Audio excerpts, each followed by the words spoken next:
রিকশায় আরোহী ছিলেন একজন উদীয়মান মহিলা ডাক্তার। ডাক্তারের রিকশাটি পিষ্ট হয়ে গুরুতর আহত হন ডাক্তার। আহত অবস্থায় তাকে উসমানী মেডিকেল কলেজ হাসপাতালে ভর্তি করা হলে আইসিইউতে তাকে মৃত ঘোষণা করা হয়। দুটি জীবন, একটি জীবন চলে গেল পরকালে, আর একটি জীবন জীবিত থাকা অবস্থায় অকেজ হয়ে জীবন। এই ট্রাকটি শুধু ওই মেয়েটি মারা গেছে তা নয়, এখানে আরো দুটি সিএনজিকে হিট করে এই রিক্সায় হিট করেছে। রিক্সার ড্রাইভার আঘাতপ্রাপ্ত হয়ে এখানে ক্যাজুয়ালিটি ডিপার্টমেন্টে, আর ওই মেয়ে মারা গেছে। বিষয়টি হলো যে এই যে ট্রাকে অ্যাক্সিডেন্ট করে শুধু সিলেটে নয়, সারা বাংলাদেশে প্রতিনিয়ত মিনিমাম শতাধিকের উপরে অ্যাক্সিডেন্ট করে, এই ট্রাকের অ্যাক্সিডেন্টে কিন্তু মানুষ মারা যায়। বিগত ফ্যাসিস্ট সরকারের আমলেও এইভাবে শত শত মানুষ মারা গিয়েছে, কিন্তু সরকার সেখানে নির্ভীক। এই ব্যাপারে এই যে ট্রাক চালকরা, বিশেষ করে শহরের ভিতরে যেখানে রাত্রি 10টার পূর্বে কোনো অবস্থায় ট্রাক চলাচল নিষিদ্ধ, সেখানে এই প্রশাসনের নাকের ডগায় কিভাবে ঈদের আজকে দ্বিতীয় দিন, সেখানে এই একটি জনবহুল এলাকা বলতে হবে যে সেলফি ব্রিজের এখানে, কারণ এখানে শেখঘাট একটি পয়েন্ট, এখান থেকে মানুষ বিভিন্ন জায়গায় যায়। সেখানে ট্রাফিকের দায়িত্বে পালন করা কেন কোনো ট্রাফিক ছিল না, সেটা আমার একটা প্রশ্ন। যদি সেখানে ট্রাফিকের দায়িত্ব পালন করা থাকতো, তাহলে ট্রাকটি যে এইভাবে যখন ছুটে আসে, তাহলে হয়তো সে হাত দিয়েও কিন্তু ট্রাকটাকে থামানোর চেষ্টা করতে পারতো। তাহলে এখানে অবশ্যই ট্রাফিকের দায়িত্বে পালনে যিনি আছেন ট্রাফিকের ডিসি, এই যে ট্রাকের যে অ্যাক্সিডেন্টকে উনি এড়িয়ে যেতে দেওয়ার কোনো সুযোগ নেই। আমি মনে করি, আমি একজন সাধারণ নাগরিক হিসাবে আমি এটা মনে করি।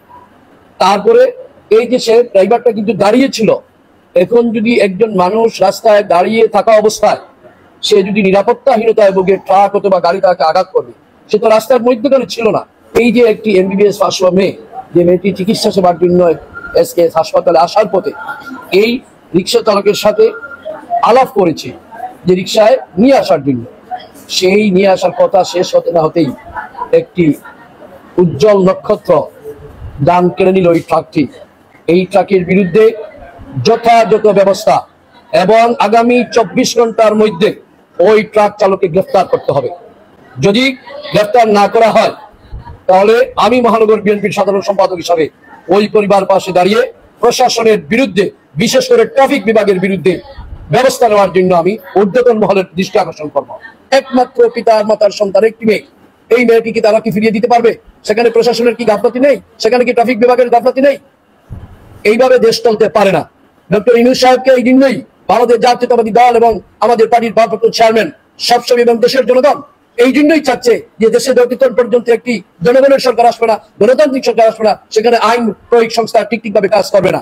কেন যে বিলম্ব করে এপ্রিলে একটি কেয়ারটেকার গভর্নমেন্ট 3 মাসের মধ্যে 2 বছর সময় নিয়েও সেখানে সংস্কারের নামে প্রলম্বিত করতে, আজকে যে শুধু সিলেটের এই জিতুমিয়ার পয়েন্টে একটি প্রাণ জড়ে গেল, এবং এই যে রিক্সা চালকটি আজকে তার মেরুদণ্ড ভেঙে তার জীবন শেষ হয়ে গেল। তাহলে দুটি জীবন, একটি জীবন চলে গেল পরকালে, আর একটি জীবন জীবিত থাকা অবস্থায় অকেজ হয়ে জীবনটা তার চলবে, এটা তো চলতে দেওয়া যায় না কোনো অবস্থায়। এবং শহরে আজকে শুধু একটা নয়, আরো যদি খোঁজ করে নিয়ে দেখা যাবে যে আরো 2টি অ্যাক্সিডেন্ট হয়েছে। এই জন্য আমি ট্রাফিক বিভাগের ডিসির প্রতি উদারতা জানাবো, অনতি বিলম্বে আপনার কার্যক্রম এভাবে যদি চলে তাহলে হবে না, কার্যক্রম দ্রুত গতিতে নিয়ে যেতে হবে। এবং আমি প্রশাসনের প্রতি উদারতা জানাবো, ওই ড্রাইভারকে 24 ঘন্টার মধ্যে গ্রেফতার করতে হবে, নতুবা এইভাবে ট্রাক তাদেরকে তাহলে উৎসাহ দেওয়া হবে।